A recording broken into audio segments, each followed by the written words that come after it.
뒷절까지 있네요. 가끔가다 이제 말씀을 읽거나 찬양을 할 때 길을 잃어버릴 때가 있어요. 2절을 분명히 했는데 2절을 한지를 모르겠어요. 가끔가다 그럴 때가 있습니다. 요즘에 이제 주일 말씀을 생각해 보면서 이 말씀이 갑자기 지금 읽을 때도 생각이 났어요.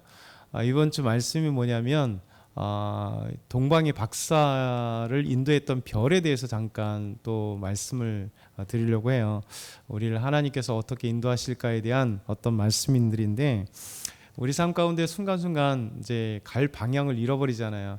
근데 하나님은 우리에게 갈 방향을 알려주십니다. 그래서 이번 주일날 또 하나님 말씀을 통해서 우리가 새롭게 해야 될 것이고, 이 우리가 자연 법칙 있잖아요. 하나님 법칙이 뭐냐면 콩 심은 데 콩 나고 팥 심은 데 팥 난다.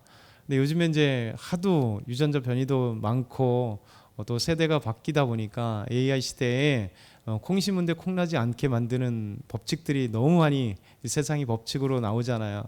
그러니까 하나님이 만든 법칙보다 세상이 만든 법칙이 너무 많습니다. 그래서 하나님께서 우리에게 자연스럽게 만드신 이 몸도 저 변화시켜서 트랜스젠더가 돼버리고, 또 그것이 자연스럽게 이제 부부로도 인정되고 또 삶으로도 인정되는 부분들이 있고요. 이제 어제가 8.15 광복절이었잖아요. 보통 이제 8.15 정도 되면, 한 8월 15일 정도 되면 이제 바닷물 수온이 차가워지고, 갑자기 이제 밤에, 사실 지난주에 입추였잖아요. 그러면 보이지 않게 밤에는 쌀쌀해져야 되는데 아직도 이제 계속해서 밤이라도 따뜻해지는 이런 것들이 있습니다. 하나님의 자연 법칙을 사실상 이렇게 잠깐 무너뜨리는 게 결국 인간의 기술 문명과 인간의 이기들 때문에 이런 변화들이 일어나는 거잖아요. 근데 하나님은 우리에게 항상 하나님의 법칙은 변함이 없다라고 말씀하세요. 하나님이 지으신 모든 자연의 법칙과 또 믿음의 법칙은 변화되지 않는 것. 그래서 오늘 말씀도 하나님께서 행하신, 또 예수님을 통해서 일하신 믿음의 법칙에 대해서 우리에게 말씀하시는 거죠. 그 믿음의 법칙이 뭐냐면 영생을 위하여 심으면 영생이 난다는 거예요. 그것이 우리 예수님의 생명의 법칙입니다. 첫째가 바로 예수님은 생명의 법칙을 말씀하시는데, 24절부터 25절 말씀 다시 한번 읽어볼게요. 시작. 내가 진실로 진실로 너에게 이르노니 한 알의 밀이 땅에 떨어져 죽지 아니하면 한 알 그대로 있고 죽으면 많은 열매를 맺느니라. 자기의 생명을 사랑하는 자는 잃어버릴 것이요 이 세상에서 자기의 생명을 미워하는 자는 영생하도록 보존하리라. 아멘. 예수님께서 너무 중요한 말씀이잖아요. 그래서 내가 진실로 진실로 너에게 이른다. 아멘 아멘 너에게 이른다라고 말씀하시면서, 하늘의 밀이 땅에 떨어져 죽지 않으면 그대로 있다. 죽으면 많은 열매를 맺는다. 이렇게 말씀하시죠. 그러니까 모든 생명체 그런 거잖아요. 씨앗을 심으면 씨앗 안에 생명이 있잖아요. 다음 세대를 위한 생명이 있습니다. 그래서 그 씨앗을 삼으면 상추를 심으면 상추가, 또 팥을 심으면 팥이, 밀을 심으면 밀이 그 생명이에요. 그래서 이 밀이 만약에 그 안에 있어서 나는 생명을 잉태하고 싶지 않아, 그러면 그대로 있어야 되잖아요. 그렇죠? 그러면 아무런 변화가 있지 않습니다. 가끔가다 고고학적으로 이렇게 유물을 찾다 보면 이제 건조한 지역에, 이집트라든가 이런 지역에 보면 2000년 된, 아니면 3000년 된 밀씨앗, 그렇죠? 이런 것들이 그대로 발견돼요. 그래서 습도가 없다 보니까 그대로 있고, 그 밀씨앗이 오래전에 밀을 먹었구나, 이런 것들이 있죠. 근데 그 밀씨앗은 생명의 발화가 되지 않았기 때문에 그냥 그대로 있는 거예요. 그러니까 새로운 어떤 생명체를 발화시키지 있는 거죠. 만약에 땅에 떨어져서 자기는 죽고 이제 싹이 나고 자기 본체가 사라지면서 거기에서 이제 생명의 모체로서 다음 세대를 생을 위해서 다 준다면 그는 죽는 거죠. 사실 이 밀 이야기를 하면서 예수님께서 한 알의 밀이 딱 떨어져서 열매를 맺기 위해서는 자기 자체가 사라져야 돼요. 다음 생명을 위해서 밀 안에 있는 모든 양분들을 싹을 위해서, 다음 생명을 위해서 다 나눠주는 거죠. 이게 바로 예수님이라고 우리에게 비유하시는 거예요. 예수님께서 한 알의 밀이세요. 그래서 그 한 알의 밀이 이 땅에 오셔서 우리에게 영생을 주고 생명을 주기 위해서 자신이 죽어야 되는데 만약에 예수님께서 죽지 않으면 우리에게 생명을 잉태할 수 없는 거죠. 그래서 예수님은 한 알의 밀이 땅에 떨어져 그대로 있으면 생명이 없지만 이 자체가 죽으면 다음 생에 많은 열매를 맺게 하는 생명의 열매를 맺게 하는 그 한 알의 밀이 자신이다라는 것을 우리에게 말씀하시는 겁니다. 그래서 자기의 생명을 사랑하는 자는 잃어버릴 것이요 이 세상에서 자기의 생명을 미워하는 자는 영생하도록 보존하리라. 이게 생명의 역설이에요. 생명을 위해서 자기 생명을 찾고 자기 생명을 악과하고 자기 일 것을 내어놓지 않으면 결국 영생이 있는 게 아니죠. 예수님 만약에 예수님 자체도 이 땅에 하나님의 아들이시고 하나님이시지만 이 땅에 완전한 인간으로 또 오셨단 말이에요. 그러니까 인간으로서 죽어야 될 그 고통을 피하기 위해서 내가 죽지 않았다면 생명의 열매를 맺지 수 없는 거죠. 그래서 나를 위해서 내가 생명을 잃어버리지 않는다 한다면 생명은 없는 겁니다. 우리 예수님께서 자기 자신에 대해서 사람들에게 이야기해 주기 위해서 한 알의 밀알이 땅에 떨어지는 이 이야기를 해주신 거예요. 그래서 예수님은 이 땅에 오셨을 때 정말 우리를 너무 사랑하신 거죠. 살아계실 자체에 우리를 위하시고 또 함께 하시고 같이 눈물을 흘려주시고 이게 나사로 사건에서 우리 예수님 2번이나 우셨잖아요. 그 무덤 앞에서도 우시고 그 전에 마음이 통하니 여기시고 우는 사람들을 바라보면서 이게 예수님의 그 놀라운 사랑이고 변할 수 없는 거예요. 이제 감정 동화라고 그러죠. 가끔가다 제가 감정을 잘 못 읽는다고 이제 핀잔을 듣긴 하는데 이게 감정을 동화되면 상대방의 마음이 어떠한지를 잘 알게 돼요. 그렇죠? 그래야 서로 알게 되는 거잖아요. 그래서 상대방이 슬프면 같이 슬퍼하고 상대방이 기쁘면 같이 기뻐하는 것 이게 되게 중요하잖아요. 근데 예수님은 이런 것을 너무 잘하셨어요. 왜냐하면 앞에 있는 많은 영혼들이 목자 없는 양같이 기진하고 힘들어할 때 눈물을 흘리시잖아요. 그래서 이달이 목자 없는 양같이 기진한 것을 정말 가슴에 통하니 여기시고 마음이 아파하시면서 눈물을 흘리시면서 그들에게 목자 없는 양들에게 우리 예수님께서 오병이어와 칠병이어를 행하시면서 그들에게 먹을 것을 주시고 인도하시는 이게 이제 예수님의 마음이에요. 그래서 우리가 예수님을 정말 뜨겁게 사랑하면서 마음의 기쁨으로 이게 예수님을 사랑할 때 정말 주님의 마음을 더 느껴지고 우리 하나님께서 우리를 사랑하신 그 사랑도 느껴지고 그러니까 예수님을 사랑하면 그 사랑하는 마음을 알기 때문에 우리가 하나님께 더 헌신하죠. 우리의 상황이 어떠할지라도 그 상황 때문에 주님을 믿는 것이 좌우되는 게 아니라 오히려 그 주님을 믿는 그것이 그 이제 상황을 좌우하게 만드는 이게 믿음이에요. 믿음. 계속 말씀드리고 우리가 믿음 안에서 성경을 통해서 또 우리가 묵상하면서 기도하면서 또 삶 가운데 이것을 체험해 가잖아요. 우리의 상황은 분명히 믿지 못하게 만드는 상황이고요.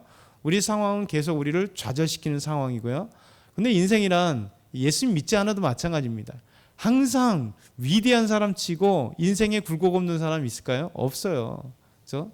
우리가 이제 우리 8.15 광복절 이러면 안중근 의사라든가 이런 많은 독립군들 보면 그 인생을 되돌아보니까 영웅으로 이렇게 이야기하지만 그 삶을 이렇게 쭉 파노라처럼 보면 수많은 고초들과 아픔들과 문제들과 어떻게 저렇게 헤쳐나갔는가에 대한 삶이 펼쳐져 있잖아요. 그러니까 사람이란 결코 순탄한 사람 아무도 없어요. 예전에 그런 얘기를 들었고 잘하는 얘기일 거예요. 인생에 고통이 없다면 그건 죽은 사람이라는 거예요. 그렇죠? 살아있는 사람은 고통이 없을 수가 없어요. 왜냐하면 신경이 살아있기 때문에. 근데 사람이 죽으면 그러니까 시체는 아무리 찔러도 고통이 없습니다. 그러니까 인생이란 살아있기 때문에 생명이 있기 때문에 고통이 있는 거예요. 그래야 당연한 거예요. 그러지 않으면 우리가 성장할 수 없는 거예요. 성장통이라고 하는데 모든 인생은 죽을 때까지 성장하는 겁니다. 죽을 때까지. 그러니까 죽을 때까지 문제가 있어요. 그렇죠? 우리 권사님 연세 있으시는데 문제 없을까요? 있으시죠? 맨날 문제 갖고 기도하는 거예요. 내 문제, 자녀 문제, 손주들 문제. 그렇죠? 계속해서 있어요. 이제 내가 나이가 들어서 평안히 가야 되겠다 할 때 이제 무릎 아프죠, 허리 아프죠, 점점 아파오는 거죠. 우리가 이제 점점 저도 이제 50대가 이제 중반이 지나가는 되니까 예전에 몰랐던 걸 알게 되는 거죠. 이게 나이가 들어가면 점점 여기 아프고 저기 아프고 어른들 얘기가 많구나. 아파가는 것만 있구나. 이제 병원 갈 일만 생기는구나. 이제 점점 그런 게 이제 60대, 70대, 80대 가면서 점점 그런 걸 느끼잖아요. 그런데 인간이 하나님께서 만들어 주신 자연 법칙이에요. 자연스럽게 따라가는 거예요. 그러면서 성장하는 거예요.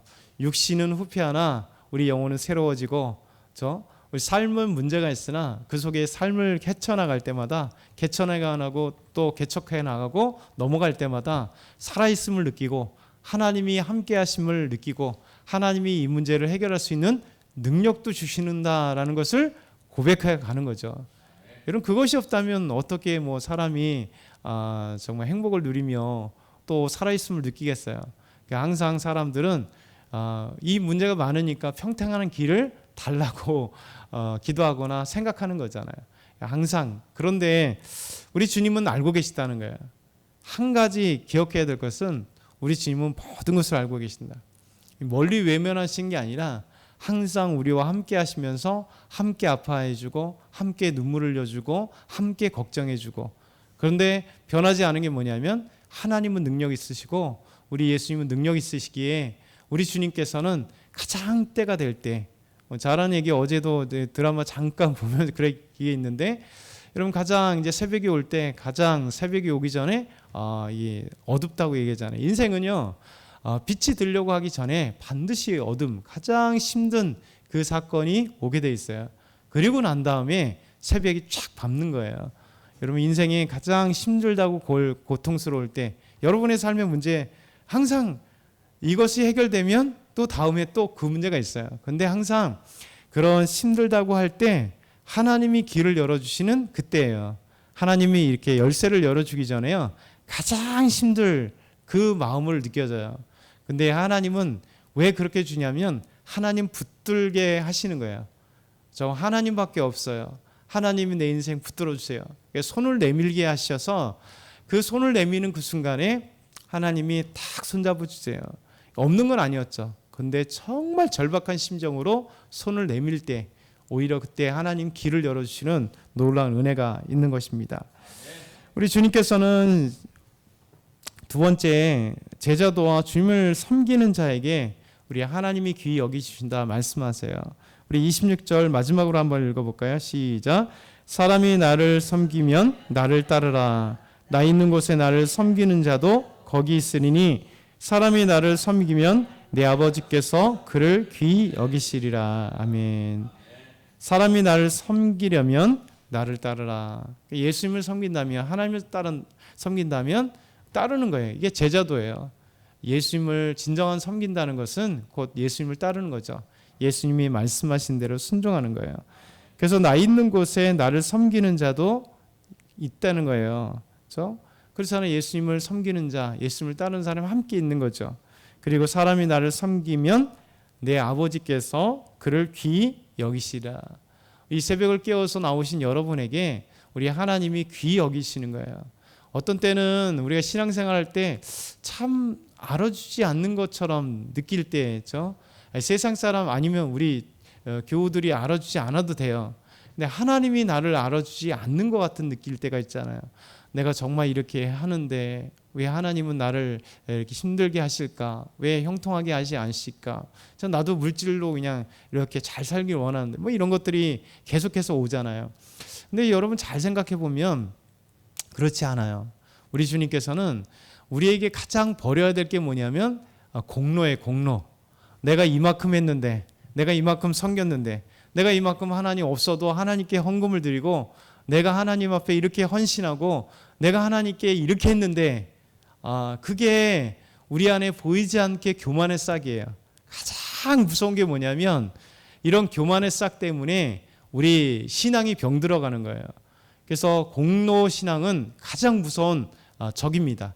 그래서 하나님 앞에 우리가 계속 바꿔나갈 게 뭡니까? 우리 예수님 자체도 그러면 예수님이 그래야 돼. 내가 생명을 버렸는데 너희들이 어떻게 막 우리에게 오히려 진노를 하셔야 되잖아요. 근데도 불구하고 주님은 그렇게 진노하지 않으셨습니다. 예수님은 그렇게 3년 동안 죽으라고 밤낮 다니시면서 영혼을 찾아다니고 치유해 주시고 병 고쳐 주시고 저 귀신을 쫓아내 주셨는데 왜 나를 몰라줘 하고 화를 내지 않았어요. 그럼 십자가를 짊어지시지도 않았겠죠. 근데 우리가 항상 여기에서 한 가지 꼭 기억해야 될 것은 주님을 섬기는 그 자리는 예수님을 따라가는 자리예요. 예수님은 결코 자기 공로를 내세우지 않았습니다. 그래서 교회 안에 가장 무서운 적은, 또 저와 여러분의 개인적인 무서운 적은 교만함이에요. 이 교만함은 내가 무엇을 했는데, 내가 이만큼 했는데, 그만큼 하나님 나에게 복을 주셔야 되고, 그만큼 사람들이 나를 인정해 줘야 되고, 그만큼 내가 뭔가 잘 되게 된, 이런 게 공로 신앙이에요. 하나님 그렇지 않습니다. 여러분, 하나님 반드시 다 알아주세요. 그런데 내 공로가 아니라 우리의 믿음 뭐냐면, 하나님 제가 부족하게 드렸는데도 하나님 이렇게 해주셨군요. 감사합니다. 여러분, 감사가 돼야 돼요. 그러면 하나님은요 더 놀랍게 채워주시고 채워주세요.